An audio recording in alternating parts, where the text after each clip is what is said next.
Sitting Bull, born Tatanka Iyotake, buffalo bull who sits down, around 1831 near the Grand River in what is now South Dakota, stands as one of the most iconic figures in Native American history. His life story is a tapestry of leadership, resistance, spirituality, and cultural preservation that continues to resonate with people around the world. This narrative seeks to weave together the threads of his existence, from his early days to his final moments, offering a comprehensive view of a man who epitomized the struggle and spirit of the Lakota Sioux. Sitting Bull's early life was marked by the traditional upbringing of a Lakota boy. Born into the Hunkpapa division of the Lakota, he was initially named Jumping Badger, later nicknamed Slow, for his thoughtful demeanor. His father, a respected Sioux warrior named Jumping Bull, passed on his name to his son after a significant act of bravery during a raid against the Crow, marking his transition into manhood and leadership. This act not only earned him his name, but also respect among his peers. From an early age, Sitting Bull showed prowess in hunting and warfare, essential skills for Lakota life. By his late teens, he had joined the Strong Heart Warrior Society, a group renowned for bravery, and later the Silent Eaters, dedicated to tribal welfare. His leadership was not just martial. He was also a statesman, extending Lakota influence into territories of neighboring tribes, a testament to his diplomatic as well as military acumen. The 1860s brought significant change to the Great Plains.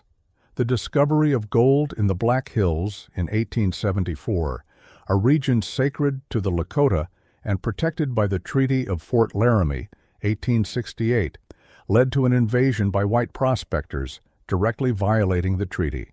Sitting Bull, already a chief, became the figurehead of resistance against this incursion. His leadership was not about aggression, but about defending a way of life against an existential threat. He participated in various conflicts, including the Battle of Killdeer Mountain in 1864 and skirmishes around Fort Rice. His role was pivotal, not just in military strategy, but in maintaining the cultural and spiritual integrity of his people amidst encroaching white settlers. 1876 was a defining year. The U.S. government, frustrated by non-compliance with reservation policies, issued an ultimatum for all Lakota to return to their reservations by January 31st. Sitting Bull, alongside leaders like Crazy Horse, ignored this, leading to the confrontation at the Little Bighorn River. On June 25, 1876, a combined force of Lakota, Northern Cheyenne, and Arapaho, under the spiritual guidance of Sitting Bull, who had a prophetic vision of victory, annihilated General George Armstrong Custer's 7th Cavalry. This battle, often referred to as Custer's Last Stand, was a Pyrrhic victory. It brought immense retaliation from the U.S. Army, which now saw the need to crush Native resistance entirely. Sitting Bull, understanding the gravity, led his people north to Canada, seeking refuge among the Cree and Métis. Life in Canada was harsh, with the buffalo herds, vital for Lakota survival, diminishing. After 4 years of exile, starvation forced Sitting Bull to surrender in 1881 at Fort Buford.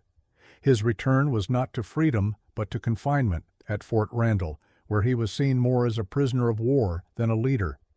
Upon release, he returned to the Standing Rock Agency in South Dakota, where he faced the harsh realities of reservation life. Yet, even in confinement, his influence persisted, and he became a symbol of Native resilience. In a surprising twist, Sitting Bull joined Buffalo Bill Cody's Wild West show, where he was not just an exhibit, but a performer, showcasing his people's culture to audiences across the U.S. and Europe. This period was complex. It provided him fame and financial gain, but also placed him in the uncomfortable position of performing for the very culture that had displaced his own. He met notable figures like Annie Oakley, who he admired for her skills, and even President Grover Cleveland. However, the life of a showman was not one he relished, and he returned to Standing Rock in 1885. The late 1880s brought the Ghost Dance movement, a spiritual revival among Native Americans, promising the return of the buffalo and the departure of settlers. Sitting Bull, already a revered spiritual leader, was seen by authorities as a potential instigator of unrest. On December 15, 1890, fearing his influence, Indian Agency police attempted his arrest.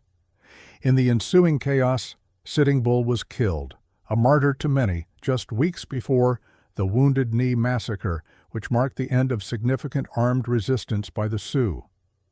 Sitting Bull's legacy is a blend of myth, history, and cultural significance.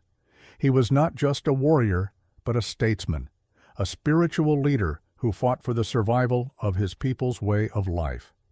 His life story has been told and retold, often with a romanticized view of Native American resistance against American expansion.